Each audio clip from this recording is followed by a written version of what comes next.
तो आज हम स्टार्ट करते हैं चैप्टर कोऑर्डिनेशन कंपाउंड। ठीक है, इसमें सबसे पहला टॉपिक देखते हैं डबल सॉल्ट्स। ठीक है, तो डबल सॉल्ट्स वो होते हैं, वो उस टाइप के सॉल्ट्स होते हैं जिसके अंदर एक से ज़्यादा सॉल्ट हो। जैसे NaCl सिंगल सॉल्ट है। वैसे कि हमारे सिलेबस में दो डबल सॉल्ट्स हैं जो हमें याद रखने हैं, उनके फॉर्मूले। ठीक है, और पहला सॉल्ट जैसे उसको याद रखने का तरीका है, कल फ़ैन मिलेंगे। ठीक है, तो KAl, तो के से पोटेशियम आ गया, एल से एल्यूमिनियम आ गया, और सल्फेट जो है वो दोनों सॉल्ट्स में कॉमन रहता है। ठीक है, तो KAl, ए से ही एलम आ गया। ठीक है, तो KAl जिसके अंदर होगा potassium sulphate aluminium sulphate .24H2, वो एलम हो गया। अब वो क्वेश्चन पूछ सकता है सीधा। अब इसका फॉर्मूला पूछने के बजाय वो पूछ सकता है कि जब हम इसका हाइड्रोलाइसिस करेंगे। ठीक है, हाइड्रोलाइसिस और हाइड्रेशन में डिफरेंस होता है। हाइड्रेशन में वाटर सिर्फ और सिर्फ कैटायंस के ऊपर आके अटैच हो जाता है, उसको कवर कर लेता है कैटायन और एनायन को। बट हाइड्रोलाइसिस के अंदर लाइसिस होता है, ब्रेकडाउन होता है सॉल्ट का। ठीक है, तो पूछ लेगा एलम का जब हाइड्रोलाइसिस होगा वाटर से। ठीक है, या फिर सिंपली बोल देगा एलम के हाइड्रोलाइसिस से हमें क्या प्रोडक्ट मिलेगा। तो उसके कॉन्स्टिट्यूएंट्स अगर हमें पता होंगे तो हमें पता चल जाएगा क्या क्या मिलेगा। तो याद रखने का तरीका, कल फैन मिलेंगे, KAl और ए से एलम हो गया। सेकेंड है हमारे पास, देखो F और N, तो FeSO4 और NH4 2SO4, तो फैन मिलेंगे, M से मोहर सॉल्ट हो गया। ठीक है, सेम मोहर सॉल्ट के लिए भी पूछ सकता है कि जब मोहर सॉल्ट का हाइड्रोलाइसिस करेंगे तो हमें क्या प्रोडक्ट मिलेगा, बाई प्रोडक्ट्स। तो वो इसका फॉर्मूला डायरेक्टली ना पूछते हुए वो इस तरह से पूछ सकता है। फॉर्मूला ही पूछ रहा है एक टाइप से, क्योंकि फॉर्मूला पता होगा तभी हम बता पाएंगे क्या क्या मिलेगा। ठीक है, ये तो हो गए डबल सॉल्ट्स जो कम्प्लीटली हाइड्रोलाइज हो जाते हैं वाटर के अंदर। अब आती है बात कॉम्प्लेक्स सॉल्ट्स के अंदर। ठीक है, कॉम्प्लेक्स सॉल्ट्स के अंदर हमें ये कॉम्प्लेक्स मिल जाता है जो कि हाइड्रोलाइज नहीं होता। और यही प्रॉपर्टी हम जब हार्डनेस ऑफ वाटर का पढ़ते हैं, तो उसके अंदर जो मेनली हार्डनेस होती है वाटर के अंदर, वो कैल्शियम और मैग्नीशियम सॉल्ट की वजह से होती है। तो अगर हमें उस हार्डनेस को रिमूव करना है तो हम ऐसे कोऑर्डिनेशन कंपाउंड से उसको रिएक्ट करा देंगे। तो जैसे इससे मान लो रिएक्ट करा है हाइपोथेटिकली, तो Fe बाहर चला जाएगा, कैल्शियम अंदर आ जाएगा। तो कैल्शियम की वजह से हार्ड वाटर था ना, लेदर नहीं बन पा रहा था। अब कैल्शियम इसके अंदर आ गया, अब ये डिसोसिएट होगा तो ये अपनी इंडिविजुअल प्रॉपर्टी नहीं दिखा पाएगा क्योंकि कॉम्प्लेक्स के अंदर बंध गया है। ठीक है, तो ये अपनी इंडिविजुअल प्रॉपर्टी नहीं दिखा सकता, तो उस केस के अंदर जो हार्ड वाटर होगा वो सॉफ्ट वाटर में कन्वर्ट हो जाएगा, क्योंकि हार्डनेस कैल्शियम की वजह से थी, अब कैल्शियम प्रॉपर्टी नहीं दिखा पा रहा। ठीक है, तो लेदर बनने लग जाएगा। तो ये हो गया उसका एक application, complex salts which do not lose their identity in aqueous solution. ठीक है, अब जैसे K4FeCN6 है, तो हमें जो फॉर्मूला है रटा हुआ है एक टाइप से, K4FeCN6, और इसका नाम है पोटेशियम फेरोसाइनाइड। ठीक है, तो पोटेशियम फेरोसाइनाइड अगर लिखा हुआ आ जाए तो सिंपली K4FeCN6 है। अब एक कंपाउंड होता है पोटेशियम फेरीसाइनाइड। ठीक है, तो उसका फॉर्मूला अलग रहता है। अब कई बार इसका कॉमन नेम दे के वो बोल देगा कुछ भी, इससे रिलेटेड क्वेश्चन पूछा उसने तो वो कॉमन नाम लिख देगा पोटेशियम फेरोसाइनाइड। तो हमें पता होना चाहिए कि पोटेशियम फेरोसाइनाइड का होता है K4FeCN6। तो अगर पोटेशियम फेरीसाइनाइड लिखेगा तो उस केस के अंदर पंगा पड़ जाएगा। उस केस के अंदर जैसे पोटेशियम फेरोसाइनाइड है, ठीक है, तो यहाँ पे फेरो वर्ड आ रहा है ना, तो फेरो और फेरी, जो फेरी है उसके अंदर Fe का ऑक्सीडेशन स्टेट ज़्यादा होता है, दैट इज़ +3, और जो फेरो है उसके अंदर जो Fe का ऑक्सीडेशन स्टेट है वो +2 रहता है। तो उस केस के अंदर कंपाउंड का फॉर्मूला बदल जाएगा। ठीक है, तो हमने ऑक्सीडेशन स्टेट से पता लगा लेना है, पर वो आगे जाके अगर फेरीसाइनाइड अगर लिखा हुआ आता है तो। बट हमें ना मोस्ट ऑफ द क्वेश्चंस में पोटेशियम फेरोसाइनाइड ही मिलता है, क्योंकि इसका कॉमन नेम बड़ा फेमस है। तो पोटेशियम फेरोसाइनाइड फॉर्मूला रटा हुआ है K4FeCN6। ठीक है, अब इसको अगर हमने हाइड्रोलाइज किया तो कॉम्प्लेक्स आयोनाइज नहीं होगा। ठीक है, 4 K+ आ गए हमारे पास, और ये कॉम्प्लेक्स हो गया है, इसके अंदर के कॉन्स्टिट्यूएंट्स आयोनाइज नहीं होंगे, इसीलिए they do not lose their identity in aqueous solution. तो Fe अपना कैरेक्टरिस्टिक प्रॉपर्टी भी नहीं दिखा पाएगा क्योंकि वो कॉम्प्लेक्स के अंदर बंधा हुआ है। ठीक है, इसको बोलते हैं कॉम्प्लेक्स के अंदर लीगेंड। लीगेंड मेटल आयन, इसके ऊपर पॉजिटिव चार्ज होता है, इसको अपना लोन पे डोनेट करता है। ठीक है, इसके वेकेंट और ऑर्बिटल के अंदर। और ये हो गया काउंटर आयन। अब हमें इस बात का अच्छे से ध्यान रखना है कि काउंटर आयन और सेंट्रल मेटल के बीच में हमें कन्फ्यूजन ना हो। ठीक है, तो सेंट्रल मेटल है ना, वो हम कोऑर्डिनेशन स्फीयर की बात कर रहे हैं, उसके अंदर जो मेटल आ रहा है। और काउंटर आयन जो हमारे पास बाहर मिल रहा है, काउंटर आयन या उसमें केटायन भी हो सकता है, एनायन भी हो सकता है। इस कॉम्प्लेक्स के अंदर काउंटर आयन जो है वो केटायन है। हो सकता है कुछ ऐसे कॉम्प्लेक्सेस आ जाएं जैसे कोबाल्ट, NH3 4, और ये कॉम्प्लेक्स हो गया और बाहर Cl3 आ गया, तो उस केस के अंदर जो काउंटर आयन होगा वो एनायन हो जाएगा। ठीक है, अब नेक्स्ट चलते हैं चिलेटिंग लीगेंड के ऊपर। Chelating ligand forms ligand with central metal. ठीक है, वो लीगेंड की डेफिनेशन है, chelating ligand all the ligand except monodentate ligand. ठीक है, तो जो चिलेटिंग लीगेंड है ना, तो यहाँ पे लीगेंड की जगह रिंग आना चाहिए। ठीक है, तो जो चिलेटिंग लीगेंड है it forms ringed with central central metal. ठीक है, तो जो चिलेटिंग लिगेंड है ना वो रिंग बना लेते हैं। तो जो मोनोडेंटेट लिगेंड्स हैं उनको छोड़कर जितने भी लिगेंड्स हैं हमारे पास वो सब के सब चिलेटिंग लिगेंड हैं। अब जो हमारे एग्जाम में आते हैं वो मोस्टली या फिर 100% बोलूँ, मैं 100% तक बोल रहा हूँ, बाइडेंटेट लिगेंड्स ही आते हैं। ठीक है, और मेनली 4 बाइडेंटेट लिगेंड है। EN इथाइलिन डाइअमाइन, जिसके ऊपर जो चार्ज है वो 0 है। ऑक्जेलेटो, ऑक्जेलेटो का फॉर्मूला होता है, ये होता है ऑक्जेलिक एसिड को जो हम हाइड्रोलाइज करते हैं तो ऑक्सीलेटो आता है। तो ऑक्सीलेटो पे चार्ज होगा -2। ठीक है, बाइडेंटेट लिगेंड है। ग्लाइसिनेटो चार्ज -1, और DMG डायमिथाइल ग्लाइसिनेटो, ये हो गया। ग्लाइऑक्सीमेट होता है वैसे DMG का, डायमिथाइल ग्लाइऑक्सीमेट, ग्लाइसिनेटो नहीं होता, गलत लिखा हुआ है। ठीक है, इसके ऊपर भी चार्ज -1। तो हमें इसके ना जो चार्जेस हैं उनका स्पेशल ख्याल रखना है। क्यों? क्योंकि वो हमें कोई सा भी कॉम्प्लेक्स दे सकता है, उसके अंदर अगर बाई चांस के बाइडेंटेट रिएजेंट्स आ गए और उसने जो सेंट्रल मेटल है उसका हमसे ऑक्सीडेशन स्टेट पूछ लिया, तो उस केस के अंदर ये हमें बड़े हेल्पफुल होंगे ऑक्सीडेशन स्टेट डिटरमाइन करने के लिए। ठीक है, अगर 2 ऑक्सीलेट दे रखे हैं, ठीक है, तो उस केस के अंदर उसका चार्ज हो जाएगा -4। तो ऐसे हम ऑक्सीडेशन स्टेट सेंट्रल मेटल की याद रख सकते हैं। अब ये सब के सब बाइडेंटेट लिगेंड्स हैं। ठीक है, तो अगर ये सेंट्रल मेटल से जुड़ेंगे तो ये एक रिंग बनाएंगे। ठीक है, मान लो जैसे जैसे ऑक्सीलेटो का एग्जांपल ले लो, बाइडेंटेट है ना, तो उसके पास 2 सेंटर्स हैं रिएक्ट करने के लिए। मान लो दोनों ने मेटल से कॉम्प्लेक्स बनाया तो रिंग कितनी बन गई? एक बन गई। ठीक है, तो इसीलिए जितने हमारे पास बाइडेंटेड लिगेंड्स आते जाएंगे, ठीक है, उतनी ही रिंग्स बनती जाएंगी।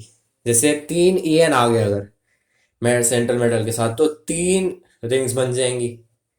तो वो ये भी पूछ सकता है कि नंबर ऑफ रिंग्स बताओ, तो उस केस के अंदर हमें ऐसे आंसर देना है। 3 DMG दे रखे हैं तो 3 रिंग बनाएगा, एक DMG एक रिंग बनाएगा, तो 3 DMG 3 रिंग्स बना लेंगे। हमें इनके ऑक्सीडेशन स्टेट्स याद रखना है। EN न्यूट्रल होता है, ऑक्सीलेटो -2, और DMG और ग्लाइसिनेटो -1। अब हमें ना इसमें याद रखना है कि जो ग्लाइसिनेटो है ये अनसिमेट्रिक होता है, इसके जो डोनर्स होते हैं वो अलग अलग टाइप के होते हैं। जैसे ऑक्सीलेटो में जो डोनर है वो दोनों के दोनों ऑक्सीजन है, बट जो ग्लाइसिनेटो है इसके जो डोनर्स है वो अलग अलग होते हैं। अब ये जो कॉन्सेप्ट है ये हमें आइसोमेरिज्म में काम आने वाला है, तो वहां पर ये हमें हेल्पफुल साबित होगा। तो हमें इतना याद रखना है कि जो ग्लाइसिनेटो है ना ये अनसिमेट्रिक है। ठीक है, क्योंकि इसके जो डोनर्स है वो अलग अलग होते हैं। अब आते हैं बात find oxidation state and coordination number. ठीक है, तो जैसे ये 4K+ दे रखे हैं, तो इसके ऊपर जो चार्ज होगा, देखो सिंपली ये कॉम्प्लेक्स है, न्यूट्रल कॉम्प्लेक्स है, इसके ऊपर चार्ज गिर रहा है, तो +4 प्लस FeCN की वजह से -1 होता है, तो -6 इक्वल्स टू 0। ठीक है, तो Fe -2 इक्वल्स टू 0, तो Fe पे चार्ज कितना हो गया? +2। ठीक है, अब हम इसे ऐसे भी याद रख सकते हैं कि जैसे ये 4 है तो यहाँ पे -4 आ जाएगा। ठीक है, तो इस पूरे कॉम्प्लेक्स के ऊपर -4 चार्ज है, तो Fe और CN 6 है, तो -1 CN की वजह से -1 होता है, इक्वल्स टू -4। तो एफ ई इक्वल्स टू +6 - 4 तो +2 चला गया। तो जो ऑक्सीडेशन स्टेट है वो +2 आ गई एफ ई की, और जो उसका कोऑर्डिनेशन नंबर है वो 6 है। ठीक है, और ये मोनोडेंटेट लिगेंड होता है। अब सेकंड पे आते हैं, तो इसके अंदर वैसे ही सॉल्व करना है। सी ओ पूरे कॉम्प्लेक्स पे देख लो, ऑक्सीडेशन स्टेट निकाल लो और उस पर चार्ज कितना दे रखा है वो कैलकुलेट कर लो। ये ऑक्सीलेटो दे रखा है, तो एक ऑक्सीलेटो पे जो चार्ज होता है वो कितना होता है, -2 होता है। तो -2, और एक ही ऑक्सीलेटो दे रखा है, और टोटल चार्ज कितना है, -3। तो सी ओ पे चार्ज कितना हो गया, -3 + 2 इक्वल्स टू -1। तो इसका भी हमें चार्ज पता चल गया। इसके ऊपर जो चार्ज है वो -1 दे रखा है, और इसका ऑक्सीडेशन, सॉरी, इसका जो कोऑर्डिनेशन नंबर है वो हो जाएगा 2, क्योंकि ये बाइडेंटेड लिगेंड है ना। मोनोडेंटेड लिगेंड के लिए जो हमारा कोऑर्डिनेशन नंबर होता है वो होता है 1। अब बाइडेंटेड लिगेंड है उसके लिए 2 हो जाएगा। ठीक है, अब अगले क्वेश्चन पे चलते हैं। अब ना हमें यहाँ पर ना एक जो रटी हुई चीज़ होगी ना वो यहाँ पे काम आएगी, कि जैसे अब प्लेटिनम दे रखा है यहाँ पे, तो प्लेटिनम का जब कोऑर्डिनेशन नंबर 6 होगा तो उसका जो ऑक्सीडेशन स्टेट होगा वो होगा +4। और जब प्लेटिनम का जो कोऑर्डिनेशन नंबर 4 होगा जब, तो उस केस के अंदर उसका ऑक्सीडेशन नंबर होगा, ऑक्सीडेशन स्टेट होगी +2। ठीक है, तो हमें देखते से ही पता चल रहा है कोऑर्डिनेशन नंबर 6 है फॉर प्लेटिनम। अगर कोऑर्डिनेशन नंबर 6 है तो ऑक्सीडेशन स्टेट हो जाएगी +4। अगर कोऑर्डिनेशन नंबर 4 है तो ऑक्सीडेशन स्टेट हो जाएगी +2। ठीक है, और इसका कोऑर्डिनेशन नंबर 6 है तो ऑक्सीडेशन स्टेट हो जाएगी +2। अब इस केस के अंदर आते हैं, तो ये पूरे पे चार्ज कितना है, 0। तो निकल का हमें ऑक्सीडेशन स्टेट निकालना है। डीएमजी के ऊपर -1 होता है, 2 है तो -2 इक्वल्स टू 0। तो एनआई पे चार्ज कितना हो गया, +2। ठीक है, अब जो एक डीएमजी है ना वो बाइडेंटेट है, तो एक डीएमजी से हमारे पास कोऑर्डिनेशन नंबर कितने आएंगे, 2। तो 2 से कितने आएंगे, 4 कोऑर्डिनेशन नंबर आ जाएगा इसका। ठीक है, तो हमें ये चीज याद रखनी है, मोडेंटेट्स के लिए अगर 6 दे रखे हैं, ठीक है, तो कोऑर्डिनेशन नंबर एफ हो जाएगा 6। बाइडेंटेट है तो इससे एक कंपाउंड से कोऑर्डिनेशन नंबर 2 आ जाएगा, तो एक से ही 2 लिख दिया। अगर 2 दे रखे हैं बाइडेंटेट, तो जो इसका कोऑर्डिनेशन नंबर हो जाएगा वो हो जाएगा 4। ठीक है, अब हम आगे बढ़ते हैं, इस कॉम्प्लेक्स के अंदर देख लेते हैं। अब इस कॉम्प्लेक्स के अंदर हमारे पास एक और रटी हुई चीज काम आएगी, कि take NO as neutral except for with Fe take it as +1। Take NO as neutral except for with Fe take it as +1। जब NO होगा उसे हमें न्यूट्रल मानना है, बट अगर Fe के साथ दे रखा है तो उसे हमें +1 मान के चलना है।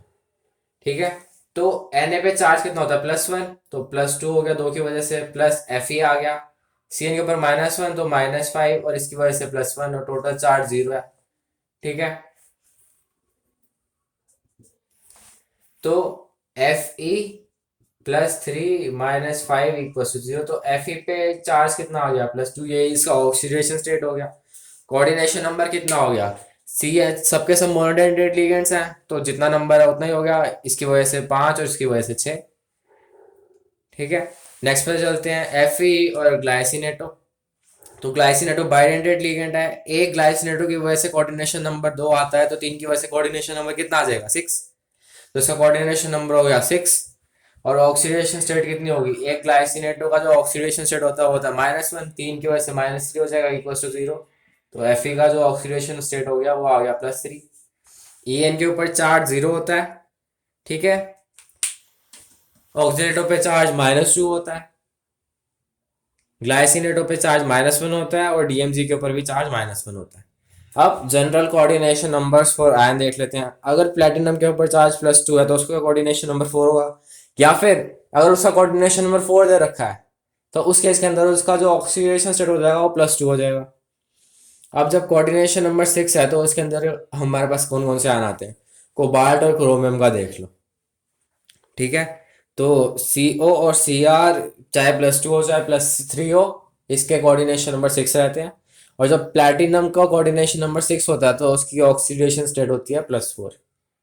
ठीक है, अब आते हैं नेक्स्ट हम सिनर्जिक बॉन्ड की तरफ। सिनर्जिक बॉन्ड के अंदर हमारे हमारे सिर्फ एक ही मात्र चीज याद रखनी है, इस MC के कारण CO में इफेक्ट आएगा।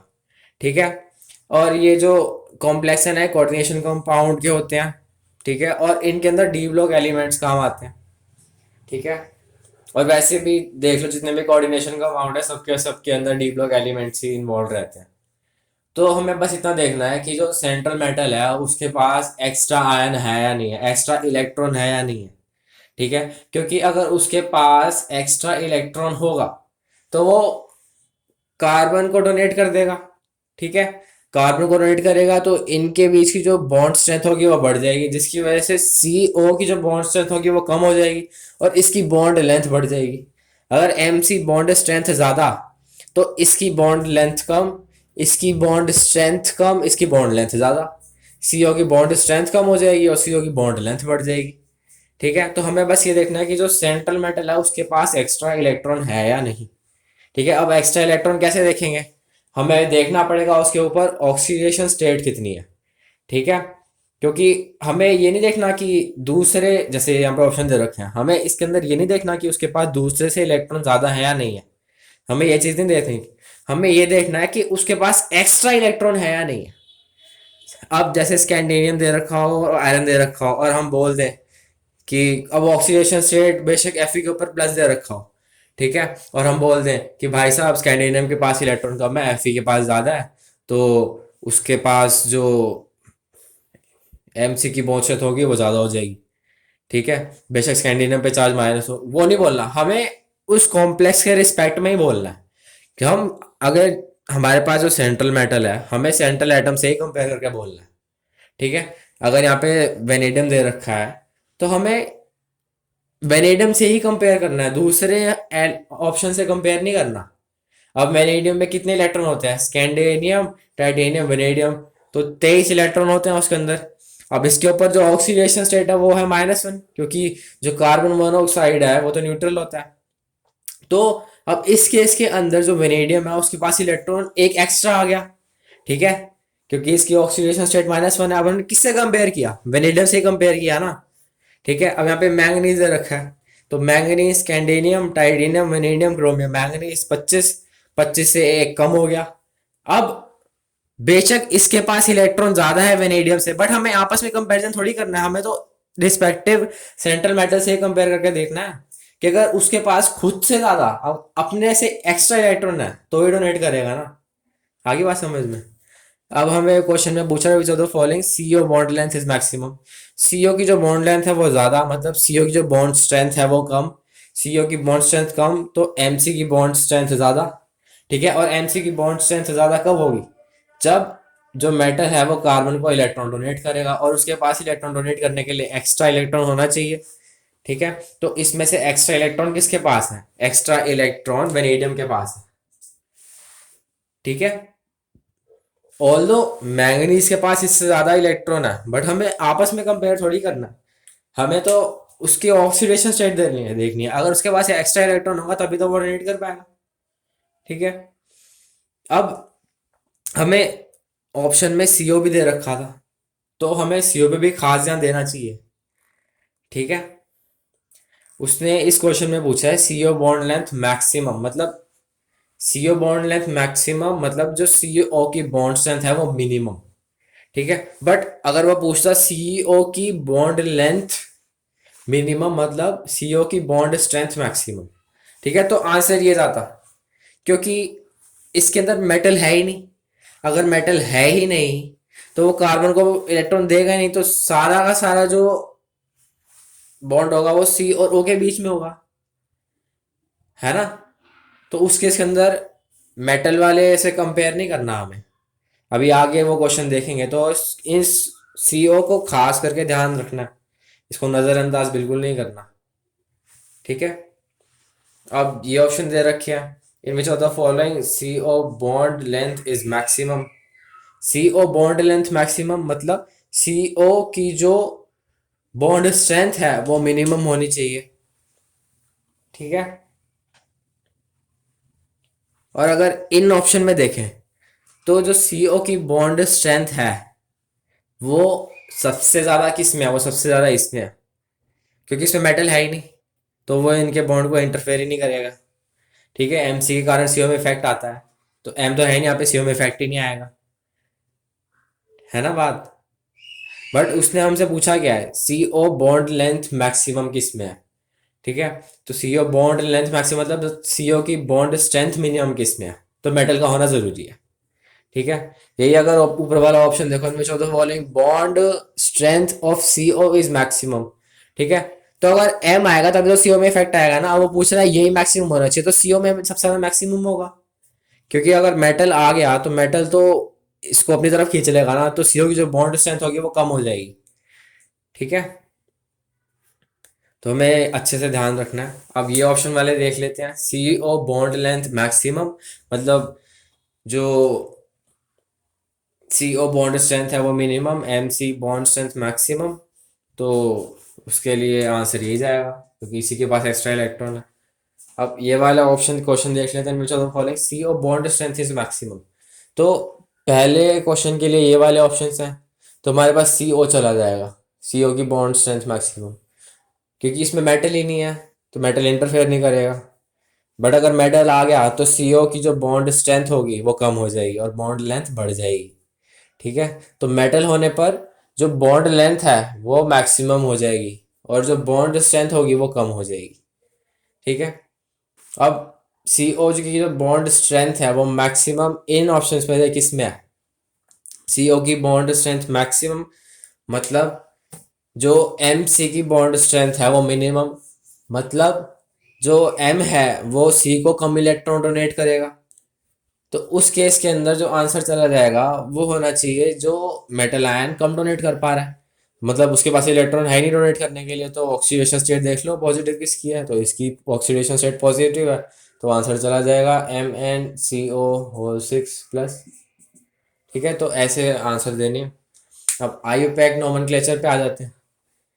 अब वहाँ पे हमारे पास तीन मेन पॉइंट है। If already by try tetra name is present in ligand, जैसे कि बाइडेंट लीगेंड दे रखा है इथाइलिन डाइअमाइन।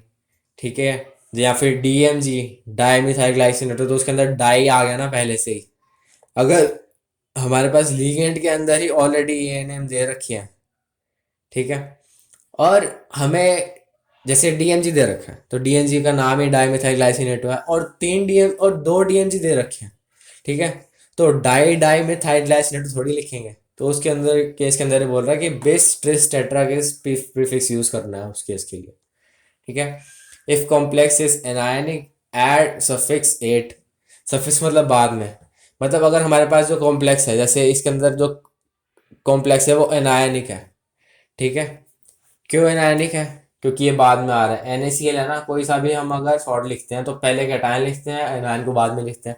कॉम्प्लेक्स बाद में आ रहा है तो मतलब एनायनिक है। ठीक है। अगर कॉम्प्लेक्स एनायनिक है तो जो इसके अंदर जो सेंट्रल मेटल होगा ना उसके बाद एट लगा देना। बट अगर हमारे पास कॉम्प्लेक्स कैटायनिक है तो उसके अंदर जो सेंट्रल मेटल होगा उसके साथ एट नहीं लगाना। एट सिर्फ और सिर्फ एनायनिक कॉम्प्लेक्स के अंदर ही दिखेगा। अगर कैटायनिक कॉम्प्लेक्स के अंदर जो मेटल आयन है उसके बाद हम सिर्फ और सिर्फ ऑक्सीडेशन स्टेट लिख देंगे उसका। इस केस के अंदर हम लिखेंगे प्लैटिनम और ब्रैकेट में ऑक्सीडेशन स्टेट। बट अगर एनायनिक होता जैसे कि ये वाला पार्ट, तो यहाँ पे प्लैटिनेट आ जाएगा। ठीक है। तो जो एनायन है, एनायन एक कॉम्प्लेक्स है, तो उसी के अंदर हमारे पास जो सेंट्रल मेटल है उसके पीछे हमें सफिक्स एट देखने को मिलेगा।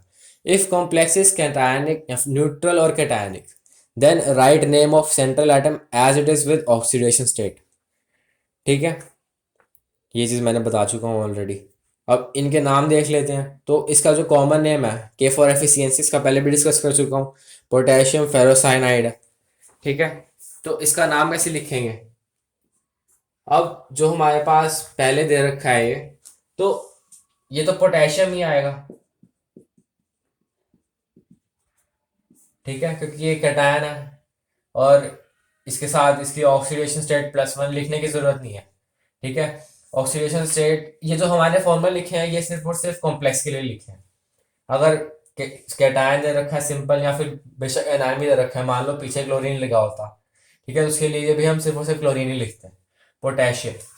अब कॉम्प्लेक्स की आ गई बात, बाहर जो भी है उसका सेम टू सेम नाम लिख दो। अब कॉम्प्लेक्स के लिए ये वाले यूज करने रूल्स। सबसे पहले हम लिगेंड के नाम लिखेंगे and that even alphabetically order के अंदर। अब बाय चांस यहाँ पे लिगेंड जो है वो सिर्फ एक ही दे रखा है तो अल्फाबेटिकली ऑर्डर फॉलो करने की जरूरत नहीं है। ठीक है। तो कितने सबसे पहले लिगेंड का नाम आएगा? तो हेक्सा, क्योंकि 6 है, हेक्सा साइनाइडो। और फिर फेरेट। क्यों? क्योंकि एनायनिक कॉम्प्लेक्स है और एनायनिक कॉम्प्लेक्स के अंदर 8 ऐड करना है लास्ट के अंदर। अब आता है ये, अब ये न्यूट्रल कॉम्प्लेक्स है क्योंकि इसके ऊपर चार्ज कुछ नहीं दे रखा तो जीरो मान के चलेंगे। तो इसके लिए इसको हमें केटानिक जैसा ट्रीट करना है तो निकल लिख देंगे NiCkEl। ठीक है, इसके साथ इसकी ऑक्सीडेशन स्टेट लिखनी है, ब्रैकेट के अंदर जीरो है। और ये क्या है? ये है हमारे पास कार्बन मोनोऑक्साइड। तो टेट्रा कार्बन नील, तो यहाँ आंसर चला गया। ठीक है, अब इसके लिए आते हैं। ये जो पहले है वो केटायनिक कॉम्प्लेक्स है, बाद वाला एनायनिक कॉम्प्लेक्स है। यही वाला क्योंकि सॉल्ट के अंदर पहले केटायन आता है बाद में एनायन आता है। अब प्लेटिनम के पास यहाँ पर कोऑर्डिनेशन नंबर 6 है तो इसकी जो ऑक्सीडेशन स्टेट होगी वो +4 होगी। तो प्लेटिनम ऑक्सीडेशन स्टेट +4 आ गई। ठीक है, अब यहाँ पे ब्लैक ब्रैकेट में हमने +4 ऑक्सीडेशन स्टेट लिखी क्योंकि केटायनिक कॉम्प्लेक्स है। एनायनिक कॉम्प्लेक्स होता है सिंपली 8 लगा देते हैं। अब यहाँ पर ये ऐसे नहीं लिखना था। ठीक है, पहले जो होता है पहले हमारे पास लीगेंड का नाम आता है तो पहले लीगेंड लिखेंगे। तो लीगेंड भी अल्फाबेटिकली ऑर्डर में लिखेंगे। ये है अमोनिया और ये है क्लोरीन। ठीक है, तो ए पहले आता है तो पहले लिखेंगे टेट्रा अमोनिया डाई क्लोराइडो, फिर प्लैटिनम ऑक्सीडेशन स्टेट +4। ठीक है, इसके बाद ये एनायनिक कॉम्प्लेक्स आ गया। एनायनिक कॉम्प्लेक्स के लिए जो मेटल आयन होगा उसके लिए 8 लगा देंगे। अब इसका कोऑर्डिनेशन नंबर कितना है? 4 है तो इसका जो सॉरी इसका हाँ तो इसका ऑक्सीडेशन स्टेट कितना हो जाएगा? +2। तो टेट्रा क्लोराइडो प्लैटिनेट क्योंकि एनायनिक कॉम्प्लेक्स है। ठीक है, अमोनिया के लिए जो हमारे पास नाम होता है वो रहता है ऑर्गेनिक के अंदर अमाइन। तो अमोनिया के जगह हम अमाइन लिखेंगे। ठीक है, तो ये इसका नाम हो गया। अब हमें ना फेरो फेरी क्यूपरस क्यूपरिक में डिफरेंस देखना है। तो अब देखो जिसके लास्ट में आई आ गया ना, जैसे फेरी क्यूपरिक, तो आई आता है एसिड के अंदर ACID, बट बेस के अंदर आई नहीं आता। तो जो फेरी होगा वो एसिडिक होगा। और एसिड का काम क्या होता है? ठीक है, जैसे हमारे पास COOH है, ये एसिड है। एसिड क्या करेगा? H+ दे देगा, ये देगा COO- +H+। तो इसने H+ दे दिया मतलब H से इलेक्ट्रॉन लेके उसको रिलीज कर दिया। तो जो एसिड होता है वो इलेक्ट्रॉन खींचता है अपनी तरफ। ठीक है, तो इलेक्ट्रॉन अपनी तरफ क्यों खींचता है? क्योंकि वो उसके पास इलेक्ट्रॉन की डेफिशिएंसी होती है। ठीक है, ये मान के चलो या तो उसका EN ज्यादा होगा या तो उसके पास इलेक्ट्रॉन की डेफिशिएंसी ज्यादा होगी। ठीक है, अब इसके पास अब जिसके पास आई आया मतलब वो एसिडिक है। ठीक है, तो एसिडिक होने के लिए ऑक्सीडेशन स्टेट ज्यादा होना पड़ेगा तभी तो वो इलेक्ट्रॉन की एफिनिटी उसके पास ज्यादा होगी। ठीक है, तो जिसके पास आई आ गया उसकी ऑक्सीडेशन स्टेट ज्यादा होगी क्योंकि वो ज्यादा इलेक्ट्रॉन खींचना चाहता है, इसीलिए वो एसिडिक है।